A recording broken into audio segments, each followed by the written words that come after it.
What's up, everybody? I'm John Middlekauff. You know what I need you to do. Subscribe to our YouTube channel. We got content for days reacting to every NFL game all the time, every single day. Subscribe, like the videos. Let's go.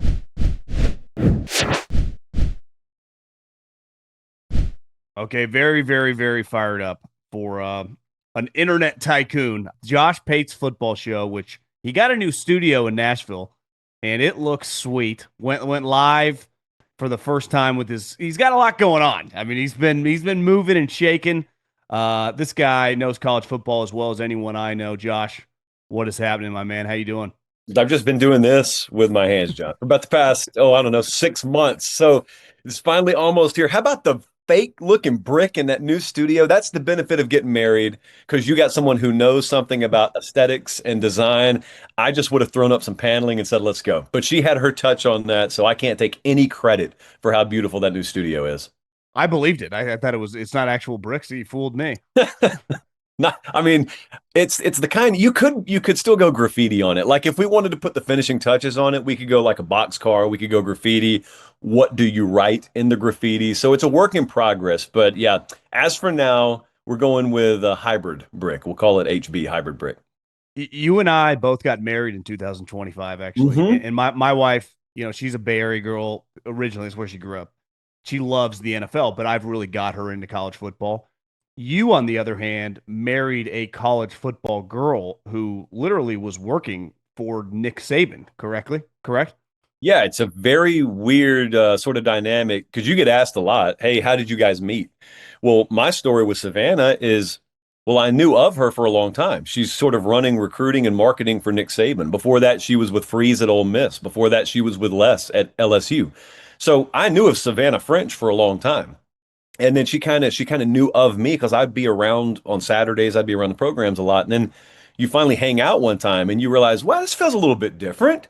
Certainly, we got a lot to talk about. We got a lot in common, but there feels like there's a little bit beneath the surface there. And so, yeah, man, like I'm doing a college football show, and I'm probably the only one in my space who, if his significant other were to come on the show, would have way better stories than I do. I mean, she's got stories for days and days and days. Well, congratulations, man. You last week, I was texting with Jim Nagy, actually the GM of the Oklahoma Sooners, and he was going to come on the show, and he might come on later this week. And he was like, I actually got to go to this GM symposium. And then I saw a bunch of clips. And you're interviewing Herb Street, you're hosting different things, and we start texting about just the growing industry. And Jim Nagy's a good example, right? Former NFL guy. He now runs a crew of they got a pretty accomplished staff. Yes. We're working under him. I mean, you look, a lot of people, the guy that got me started at Fresno State has been there since Bob Stoops and Lincoln Riley. I mean, they got guys that have done a lot. So the GM job in college football, I mean, Ed Manowitz, who I think headed up this GM symposium, was one of the original guys 15 years ago for Nick Saban, but it wasn't really called the GM. So what it is now is a completely different ball game.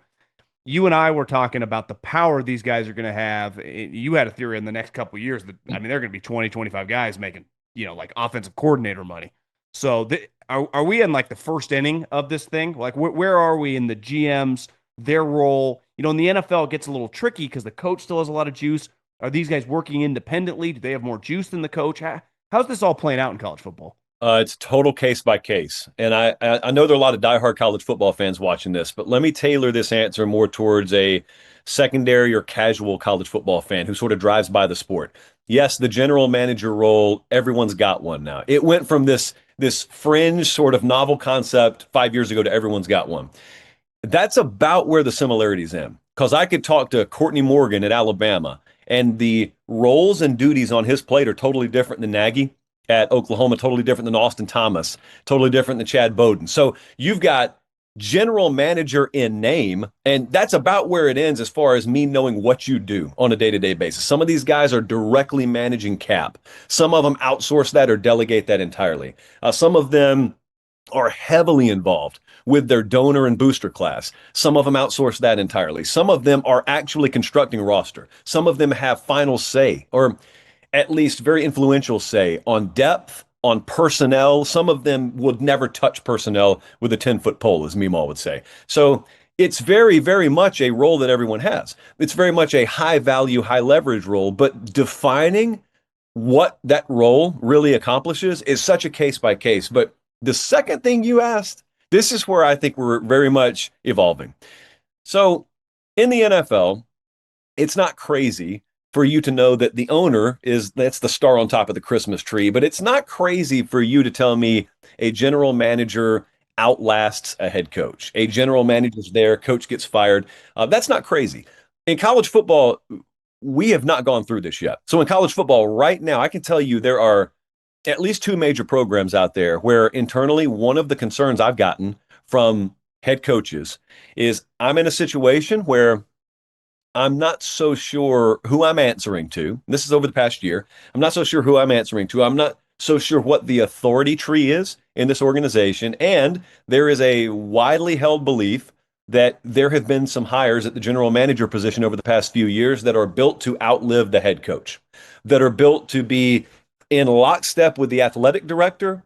And the head coach is a lot more a variable in that equation than a permanent or a constant. And that's, John, relative to the history of college football, that's like within the last 30 seconds that's happening. So yeah. we have not even started to recalibrate the way we think about this sport, the way we watch this sport to account for thinking that way. And I'll tell you what else is going to happen. Because of that, because of head coach, case by case, no longer being the top of the ladder, those earnings, those salary dollars probably are 70-75% of what they are now, 5-10 years from now. And that's a byproduct of, number one, your org chart changing. Number two, you've got to pay rev share to players. So you're looking to take back money anywhere you can. Maybe your head coach doesn't need to make $11.5 million a year. Maybe $7 million's okay. So we are not that far away then from forever. It was like program X needs a head coach, right, in college football. The AD kind of runs point, and the president, or however their university set up with academia, is heavily involved. The GM running point on the search then within this calendar cycle, or maybe within the next 2 years, would you say there's a prominent GM who is like with the AD, but really the AD puts it on him a little bit more? Or the AD, I mean, kind of their job is coaches under them, right? How is that where we're in kind of this weird joint where is some of these GMs going to have more juice than the AD when it comes to the football program?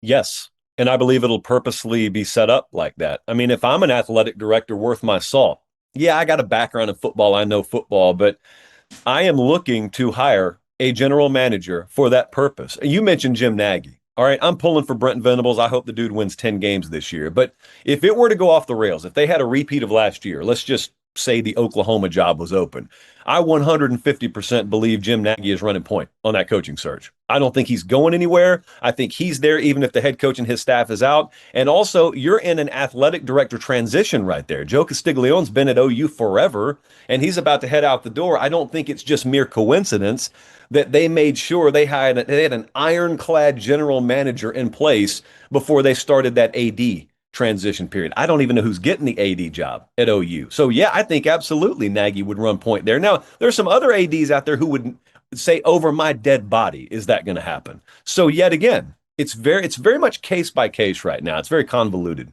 You don't need to sink a 30-foot putt to score big this weekend. Just fire up the DraftKings Sportsbook app and take your shot at the green, the kind with dollar signs.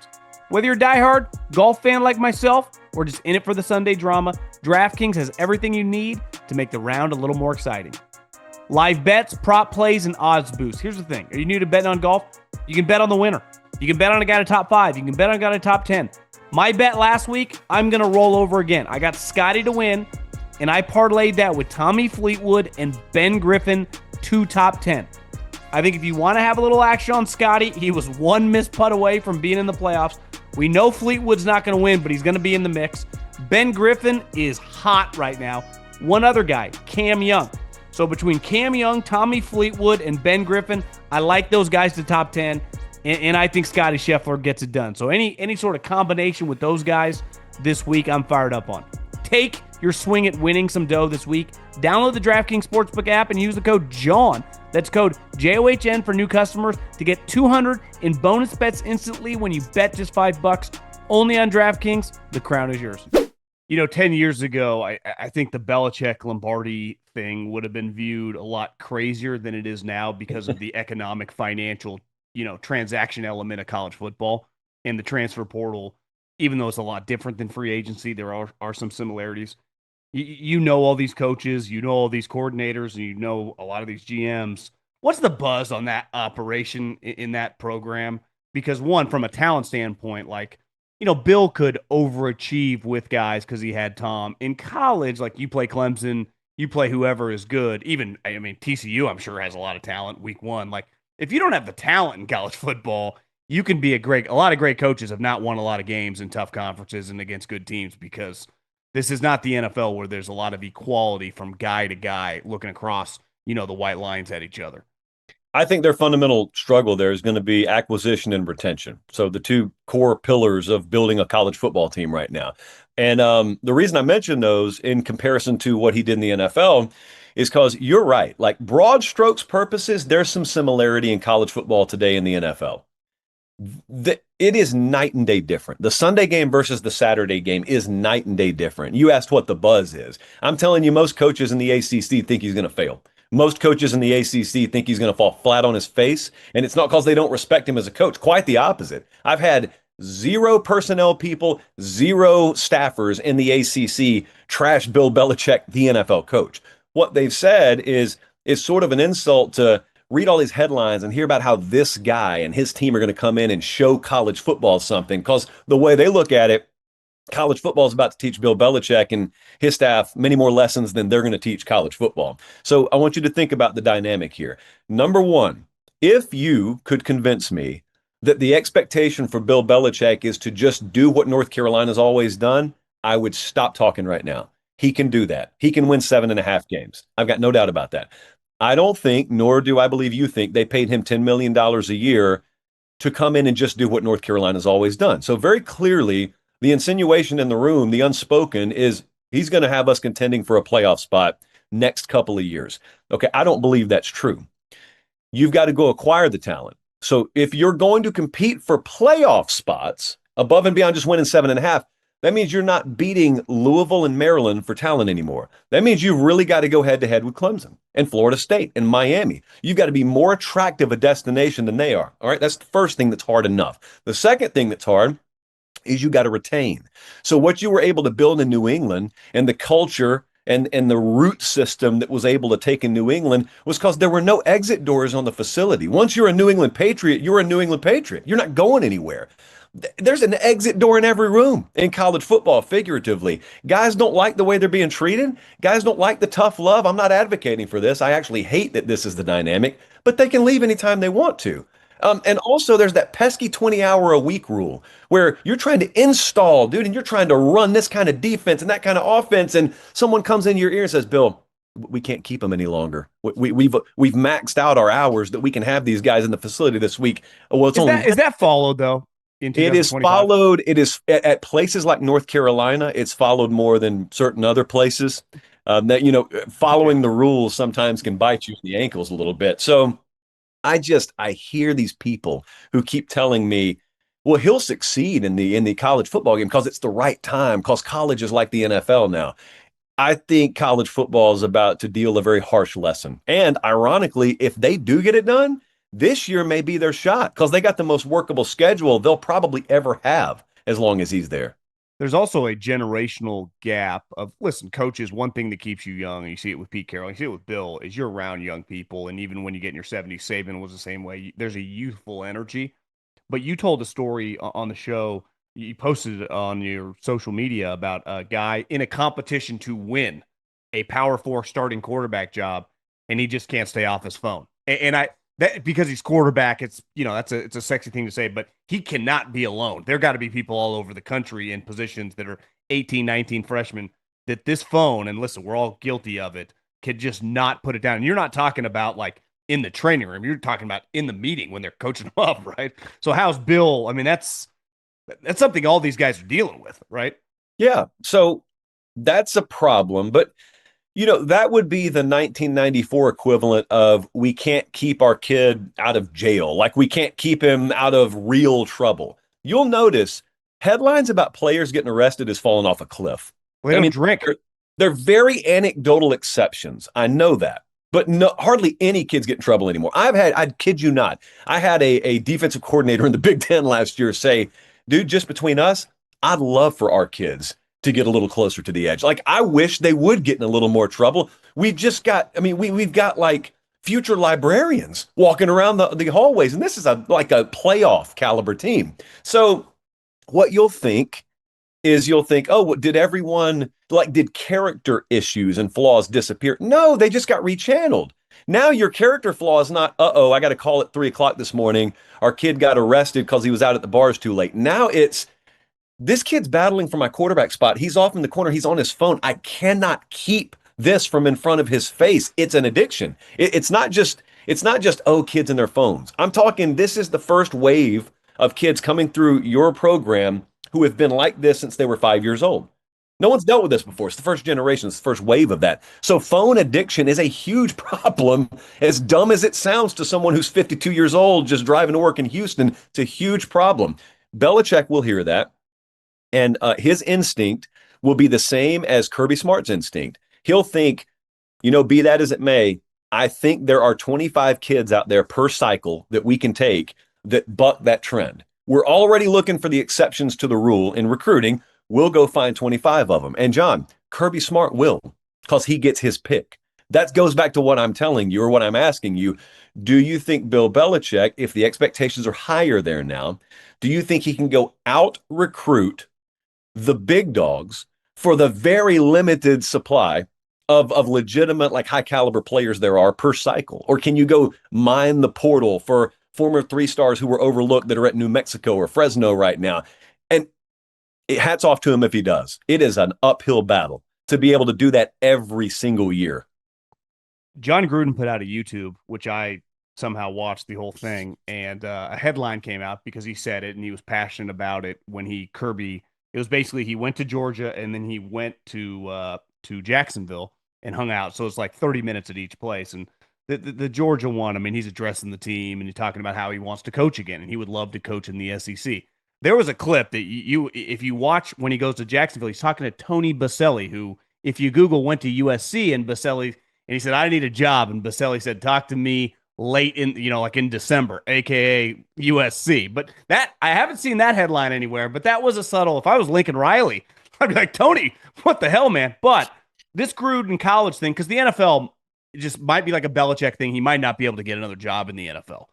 But I wrote down a couple Florida teams, right? Florida State, Florida. I wrote down Auburn, but then I thought, like, would Gruden, I know Auburn has money, go against Alabama. You brought up another program that I have a buddy in Arizona who is an alumni of this school and says, John, you don't realize how much money we have nowadays. And I was like, yeah, that kind of makes sense. Tell them who it is. Arkansas Razorbacks, baby, Pig Suey. Because a little bit of the thing with the SEC, it's like Auburn can hire Hugh Freeze when no one else. There's a little renegade nature to some of these programs. Ole Miss, when they hired Lane, and I would put Arkansas in that vein where it's like all the good would outweigh any couple negative headlines that the New York Times might write. And listen, Jon Gruden, the Raiders were starting to make some progress. He knows what he's doing, and he's got a lot of respect with coaches. Like, it's, I think people would come work for him, especially because Arkansas would be cutting these checks to the coordinators and the position coaches. So what's your thought on Jon Gruden? Like, I would say it's, if you tell me Jon Gruden's a head coach in 2026, I'd say it's like 75% chance in college. The Maybe vibe I'm getting is it is far more likely than not. Yeah, the vibe I'm getting, far more likely than not, he's a head coach somewhere. And if he's not, it will be because the options on the table weren't good enough. So to me, the question's not, can we find programs to offer him a head coach? The question is going to be, is he willing to go work for those programs? So, yeah, I mean, if the Florida State job came open, no-brainer if they offer him. Auburn, I think Auburn's a no-brainer if they offer him. So Florida, obviously. The reason I mentioned Arkansas to you is because I think that situation is very untenable. I think the Sam Pittman experiment maybe in the next 4 months will have run its course, which, again, I hate. One of the most likable guys you can ever hope to be around, but it's not going well up there right now. And I just want to mention 3 companies. One of them is Walmart, One of them is JB Hunt, trucking, shipping, and one of them is Tyson Chicken. And people who are listening to this may not know this, but all of them are located in Northwest Arkansas. And that is what powers University of Arkansas athletics. So every now and then, when you see them, just randomly go hire John Calipari away from Kentucky. Well, that's how they do it. It's not because the program is flush with cash. It's because there are big money people hanging around saying, look, we're not going to light our money on fire. But if you sell us on something, there is no check big enough, too big, rather, for us to write. And I think they would do that for Jon Gruden. What you got to be able to do to win in college football is you got to be able to hire a great staff, which I think he could do. You got to be able to acquire talent, which I 100% think he can do. You got to be able to manage a cap now, which he's got a ton of experience in, and he'd bring people in the building to do that. You got to be able to retain players. You got to be very flexible. And this is the part where I think Gruden probably would have a leg up on Belichick. The landscape of college football has been ever changing and ever turning recently. And I think he could roll with those changes a lot more readily than maybe someone so set in their ways. But lastly, you got to have an infusion of juice into your fan base and your donor base when you get hired. That Belichick did do that at North Carolina, huge. And I think Jon Gruden would do that. And so people would turn cartwheels in Fayetteville, Arkansas, and Rogers, Arkansas, and the surrounding area if they were to go get him. And I'm like you, like I think it's more likely than not this happens in the next year. I wonder where it's going to be. Delete Me makes it easy, quick, and safe to remove your personal data online at a time when surveillance and data breaches are common enough to make everyone vulnerable. Data brokers make profit off all of our data. Why? Because it's a commodity. Anyone on the web can buy our private details, from identity theft to phishing details. The data brokers sell our name, our contact information, social security, home address, and information about our family members. I'm tired of it. I don't want to get text messages. I don't want to get any more phone calls. And as someone who has an active online presence, as I'm sure a lot of people do, we are very, very vulnerable. So take control of your own data and keep your private life by signing up for Delete Me. Now, at a special discount for our listeners. Today, get 20% off your Delete Me plan by texting JOHN to 64000. The only way to get 20% off is to text John, JOHN, to 64000. That's 64,000. That's John to 64,000, 64000. Message and data rates apply. It's easier. I mean, I don't know, Sam Pittman at this point in time's buyout, it's probably easier to get rid of him than some of these other coaches. And one theme, and you talked about it right before we hit record, is the buyouts of these coaches has gotten more complicated because of paying the players. I mean, I would imagine Brian Kelly's is still massive. Lincoln Riley's is still massive. So while, I think, I'll give Tony Baselli to defend him. He's probably just a little tongue-in-cheek, shooting the shit with having conversation. Yep. But there is some line of truth given that Lincoln hasn't had much success. But are they just going to pay him $60 million to go away when you're also paying the players? Same thing with LSU and the buyout of Brian Kelly. But at those programs, if it does get bad enough, like if you go 7-5, one of those two teams, it would be really, really ugly. And you talk about this all the time, especially in the Big Ten, but specifically the SEC, is everyone thinks they're going to win 9 or 10 games. And there's not enough wins to go around. So, someone's going to win. Look at USC last year. Like they easily could have won 10, but they won 7. And it's going to happen to one of these teams, again, like Sharon Moore. Like he could be way better this year and still barely get to 8, and it kind of looks weird, So I think Gruden, who knows, maybe his options expand a little bit, but the money thing to get these guys to write these huge $50 million is a lot of money to buy a guy out when you also got to pay the players another 20, 25, right? Especially when the money's real. The money used to not be real. Like, I mean, we're fresh off a world where Texas A&M looked at paying Jimbo Fisher $70 million to not coach, and they said, okay, yeah, we'll do that. Just insane. That will never, ever, ever happen again. Those clauses won't even be in contracts anymore. There's no way. So that's a bygone era already, and that's literally 3 years ago. I believe it is the most under talked about big story in college football right now, and that is the unwillingness to fire. I mean, almost every head coach is back in the SEC this year. Almost every coordinator is back in the SEC this year. And that's never happened before. And the reason's not because they're all great. The reason is because the standards have changed. The barrier to fire someone has changed because you got to pay real money. And by real money, I mean everyone's all of a sudden got to adhere to a budget because you got to pay the players. You got to pay athletes $20+ million a year. And so where's that going to come from? Well, it comes from that endless pool that you used to spend on water slides and fountains and buyouts. And now you got to actually account for that money. And what's crazy is Florida's the best example of this, man. Florida is still led by Billy Napier. I think Florida could be a wonderful, like, great story this year. Could be a great team. Got a tough schedule. Could be a great team. John, Billy Napier's not even the head coach of that team if it's 5 years ago. They fire him mid-season last year if this is 5 years ago. Instead, they retain him. He pulls the nose up. We find out who DJ Lagway is. They kill it second half of the year. I got him power rated as a top 10 caliber team coming into this year. And it begs the question, how many coaches got fired 1 year too early in the history of college football? And now, how many more offenses, defenses, etc., programs in general will reap the benefit of money being real and their guys being retained and being given more length of rope because they can't afford to be fired? Now, the follow-up to that is, what if your program's totally dead in the water? What if Hugh Freeze is 6-6 again this year at Auburn? Auburn is a place that's had a ton of churn. They're still paying Brian Harsin, by the way. What if the program's just dead on arrival? Recruiting class falls apart.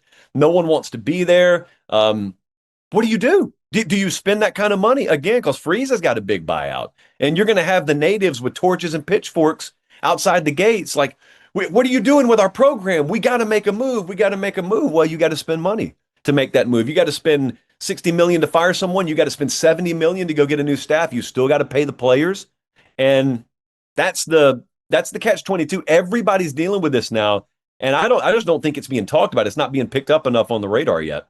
Well, I'll give you one. I mean, the standard at LSU is to win a national championship. I mean, they had three coaches in this decade, and they've all won national championships. I mean, and the worst one of the three had the best team of the three in Ed Ogeron. But I mean, the Brian Kelly thing, the floor felt so high. Even if it's like, oh, even if you told me he never won a natty, I'd be like, he's going to have a bunch of like 10, 11 win seasons. And it's like, what if they win 8 this year? I mean, just look at the schedule every year in the SEC. We saw last year a couple games, they just fell apart. You'd probably have a better feel for the roster, but everyone, I've known Doug Nussmeier for 20 years. His son has become, I mean, one of the better quarterbacks in the country, a really, really good player. We know their roster is always loaded. But like, I watched that SEC show. I'm like, there is a chance. And I've always believed this regions in college football matter in terms of where you're coaching and where you're from. Urban was an outlier. Urban could have coached in Alaska and won national championships. But most guys, Southern guys thrive in the South. West Coast guys have thrived historically in the West Coast. The Northeast guys, it's like it's hard to be an outsider in the South when you're not winning. And it feels like Brian Kelly, like, what if they go 8-9 wins and don't make the playoffs this year? Obviously the money thing, like you just factored in, but it'd be a colossal failure so far, correct? Yeah. So I think the two most alarming things about Kelly entering this year at LSU is we're coming off a year where they couldn't run the ball, they couldn't play defense. So to go back to your initial point, if you were to tell me he's not going to win a national title, okay, at least they're going to be able to run the ball and play good defense. They did neither of those last year. So it's kind of slid further and further away from what you would think the identity of a Brian Kelly team would be. All right, let me tell you what happened with him at LSU. Give me like 2 minutes on this. When he got to LSU, yeah, he was an outsider. So was Nick Saban when he got to LSU. Saban understood the importance of harnessing Louisiana. It's the first 10 priorities on his to-do list. Fill this building with people who know Louisiana. Fill my staff with people who can recruit Louisiana. Put a fence up around Louisiana and just keep all the talent in state and we'll win a title. And that's exactly what they did, and they won a title. Brian Kelly came in, and I'm told he's been pretty remorseful about this internally since then. He came in, and I don't know if it was ego. I don't know if it was hubris. I don't know what it was. He viewed his way, his formula to win as a formula that can be copied and pasted anywhere. And it's not so much about fitting. It's not so much about unique geographical culture. What won at Notre Dame will win at LSU. And he got to the point where it was almost like, you want to bet? You want to test my theory? Watch and see. And he flushed the program of Louisiana influence. He flushed a lot of people out of that building that were from Louisiana, some of it just for the sake of doing it. And so what happens when you do that? If you win, No one will care. But the moment that it doesn't take off like a forest fire, you are going to be the absolute scorn of everybody on every message board, every talk radio show, because they know. They know because people from Louisiana, when they get fired, they're still in Louisiana and they talk.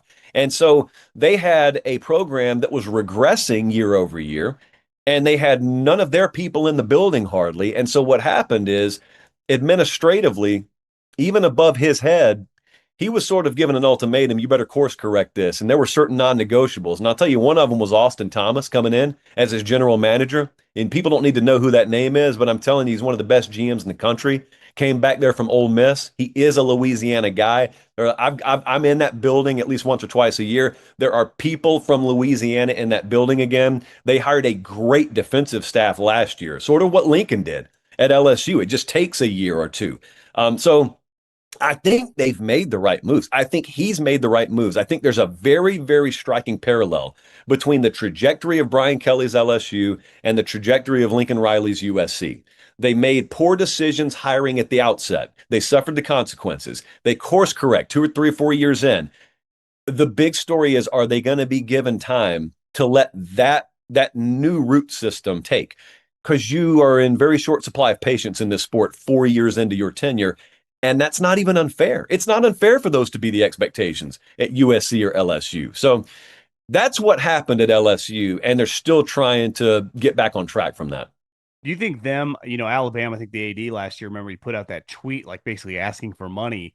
They can get talent coming there, but now with the financial, they just have some limitations that maybe some bigger fight schools with bigger boosters with more money maybe don't have. Are they losing guys that they used to when we go? You walked out to an LSU practice 10, 15, 20 years ago, they were probably too deep NFL guys. Now that backup goes, well, if someone paid me 700 grand, and Brian Kelly's like, I got to allocate my money. It's a little more complicated. Do you think that has impacted Alabama and obviously LSU the last couple of years? Their roster hard for them to financially compete with just other schools that might have a enormous billionaire booster behind them? I'm gonna be honest with you. I think it's overblown as a story. It exists. I'm telling you, I'm not denying it exists. I know the particulars in some of these recruitments, in some of these portal moves, and it's not so much highest bidder every time. In fact, a lot of times it's not highest bidder. I know the layering that goes into a lot of these decisions, and sometimes it is just flat out a billionaire came in, put it on the table. Okay, we gotta bow out. It's just really, really overstated as the core tenet in a lot of this. And I will also say some of the feedback I've gotten from GMs and player personnel types, not even in the SEC, but about the SEC over the past couple of weeks, talking to them, is the rev share stuff that everyone thinks won't hold up in court has more teeth in it right now. That decision has more teeth than people are claiming it does. That doesn't mean that it's going to be, blanketly adhered to. But what I want to do is I want to give myself another 12 to 24 months now that this new system, this new way of doing things is in place. Because I think what we're going to see is I think we're going to see that talking point you talked about decrease a little bit. And I do think we'll probably head to more of just a straight up rev share era, which is notable given the program you're talking about. Because the last time I was at LSU, I was sitting in Brian Kelly's office and he looked me in the eye and said, I cannot wait until we get to this new era. And he's fingers crossed. He's saying, I hope it's what they present it as. I hope that the players get the money, but I hope that we all have roughly the same thing to offer in rev share. Because at that point, it's back in my wheelhouse. I love evaluation. I love development. I love that being what college football is about. I love knowing my guys are going to be in the building 2 or 3 years. So I can just say if we steer towards that harbor by his own words, it's what he claims he wants. We'll see if they get it done. Speaking of outsiders, DeBoer, obviously what he did at Washington, and he was a shooting star, and it was incredible. He took him to the national championship, beat Texas, but he's not a Southern guy. Honestly, I mean, he spent most of his career in the Dakotas, right? Yeah. So you come to Alabama, you couldn't turn down that job, but sometimes it's not easy to replace a guy like that. I mean, he's a one of one. It's like replacing John Wooden or something. So, I mean, by early last year, people were complaining about what he wore on game day, right? Yeah. He wasn't wearing a collared shirt. He was wearing a T-shirt under his pullover. What's that rope like there? I mean, what do we have to do this year to kind of, because it could it could exponentially speed up an anger behind that if all of a sudden they win 8, 9 games and they're not in the playoffs this year, right? You know what's funny is the I wardrobe. like him. I'm a Oh fan. yeah, I'm rooting for him. the wardrobe thing last year. I can't help but remember they lost to Vandy and he was wearing like a jumpsuit on the sideline. Everyone hated it. They go blow out LSU. Wearing the same jumpsuit. No one says a word about his wardrobe. So it's just so funny to watch that unfold last year. Listen, Kalen DeBoer is a stud. He is the absolute right guy for that job. I don't think he gave 2 seconds of thought to I'm replacing a legend. I mean, I've talked to him about this several times. Like he'll look you straight in the eye, and if you're off the record, he'll shoot straight with you. It was not so much can I replace Nick Saban. In fact, a lot of the Type A 1%ers don't think like that. Because look, dude, they look in the mirror and say, I may be the best to ever do it. Like for all I know, I may be the best to ever do it. If I'm put in the right situation, I don't care who I'm replacing. And he doesn't say it that arrogantly. I'm sort of speaking for him here. But DeBoer didn't look at Alabama and say, can I replace Saban? He looked and said, am I going to be given everything I need? Because a lot of times when you're replacing a legend, the reason it doesn't work is the legend hung on too long. And so you're having to take on a rebuild project with unfair expectations. Well, he may have high expectations there, but he inherited a world-class program. I mean, that's 1 or 1A right now in college football. And I'm telling you, dude, they stepped into a hurricane last year, and no one was going to feel sorry for him because it was Alabama. But I'm very privy to some of the things they dealt with a year ago, and it was an 8-win season, 9-win season, whatever.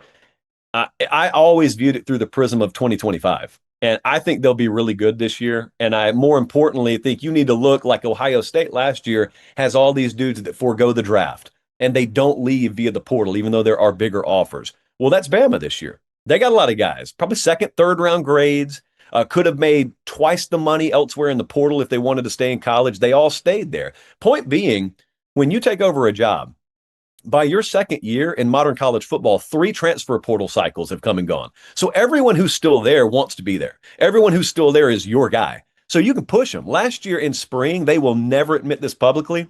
They had to actively back off how they pushed guys in spring because they knew we just took over this job. A lot of these dudes are Saban dudes. They're looking for the exit door. We've got a post-spring portal window we have to worry about. So yeah, man, we want to install all our stuff. We want to go balls to the wall, but we got to be careful because we got to have a team to put on the field this fall. That's just the reality of college football now. A year later, they're not dealing with that at all. I think they and Georgia, I think, have the 2 best coaching staffs in the league. And I think everyone knows that about Georgia. I'm not sure everyone thinks that yet about Alabama, but I Well, would because be Grubb's back, so he got his boy back. he got him back, and he's got, I mean, Kane Womack was a former head coach who they took on as defensive coordinator, and Kane Womack's done a really good job. But I mean, Mo Linguist coaching DBs there. It's just they got really, really good staffers. They got one of the best strength and conditioning staffs in the country. So I would be shocked if they're not in the mix this year. But if I'm wrong and they're not in the mix, you're right. You're right. And rightfully so. There will be angst and anger and bitterness down there. You cannot take the handoff from Nick Saban with the program as pristine as it still is and fail to make the playoffs 2 years in a row. You just can't do that. So, of LSU and Alabama, who do you feel more confident is going to be one of the 12 teams in the playoffs? Bama. I think Bama's a better team. I trust their balance more offensively. I like them along the lines of scrimmage a little bit better. I think you may be looking at the best wide receiver DB combo in the league in Alabama, if not one of in the country. And the Garrett Nussmeier, I am higher on as a quarterback because I've seen him do it. But I think Bama in the aggregate can get plenty good enough offensive production. There's some stuff about LSU from a transfer portal infusion standpoint and having a front loaded schedule. They got to come out of the gate hot. And I have not seen them do it under Brian Kelly. It's been a chronic issue for them. And I think I counted 4 or 5 losable games they have before Halloween.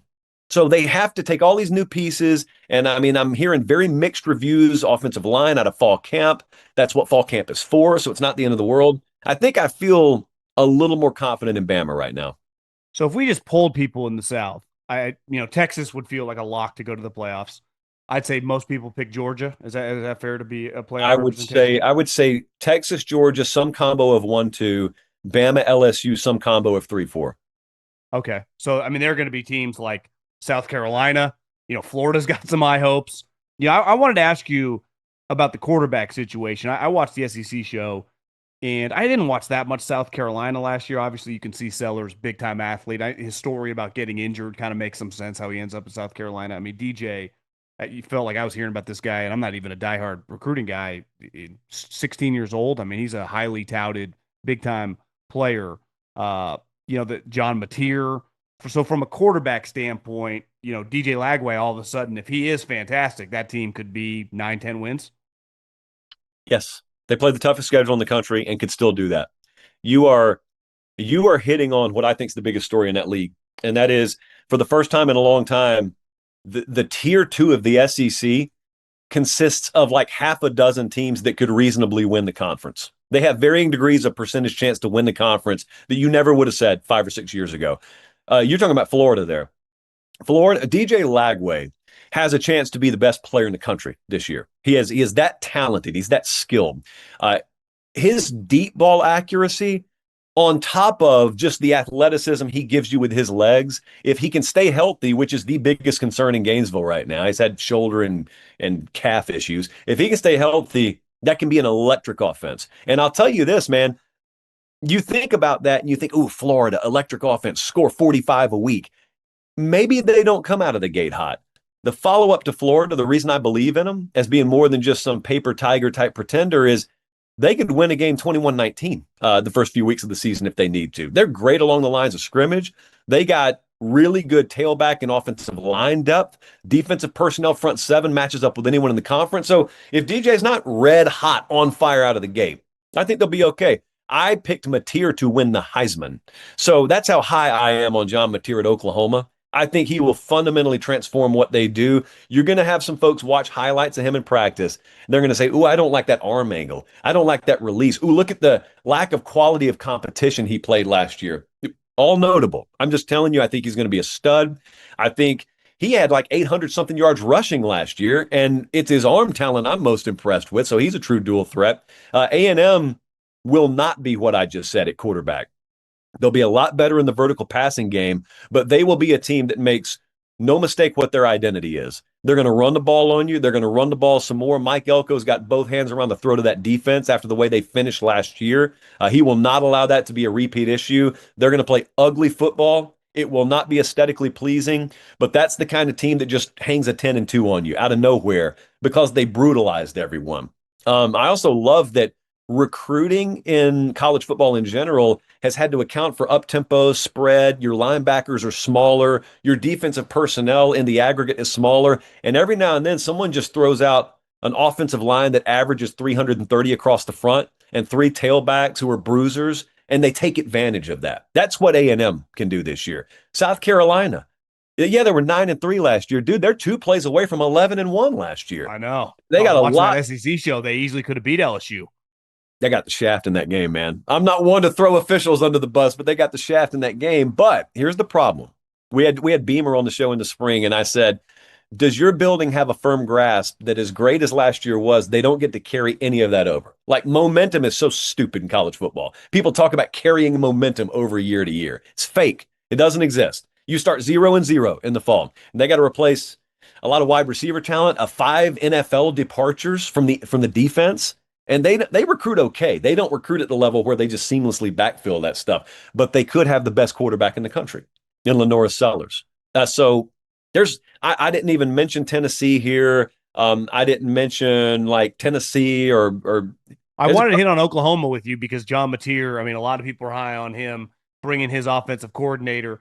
I went to the Oklahoma-Texas game, and Oklahoma's defense is actually pretty good. Yes. And they were in that game at halftime, and it unraveled on offense, and the score looked bad. But their defense is good. Their coach knows what he's doing on defense.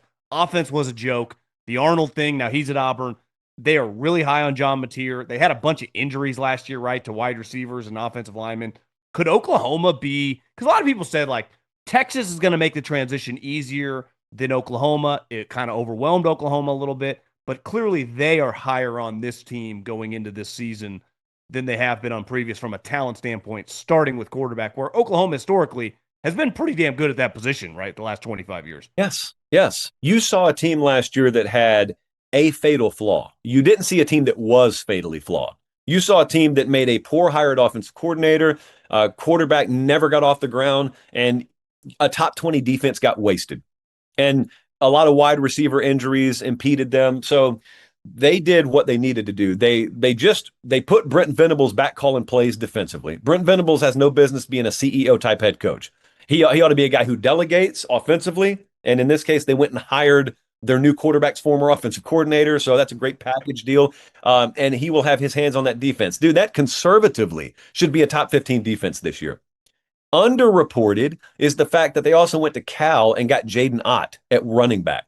And no one's talking about him because of John Mateer. So they got good tailback talent. They got excellent quarterback talent. Outside of a kid named Deion Burks, who they took from Purdue last year, would have blown up last year had he not gotten hurt. Outside of him, they retooled that wide receiver room. That's what they had to do. So, dude, Oklahoma is a top 10 caliber team. And I don't care who doesn't know that, because they'll play Michigan and Auburn the first 4 weeks of the year, I think. And you'll see. They have an egregious road game at Temple, by the way. I have no idea what they're doing. They go to Temple. Not on Sunday, not synagogue. Like, they literally go to Temple to play a football game.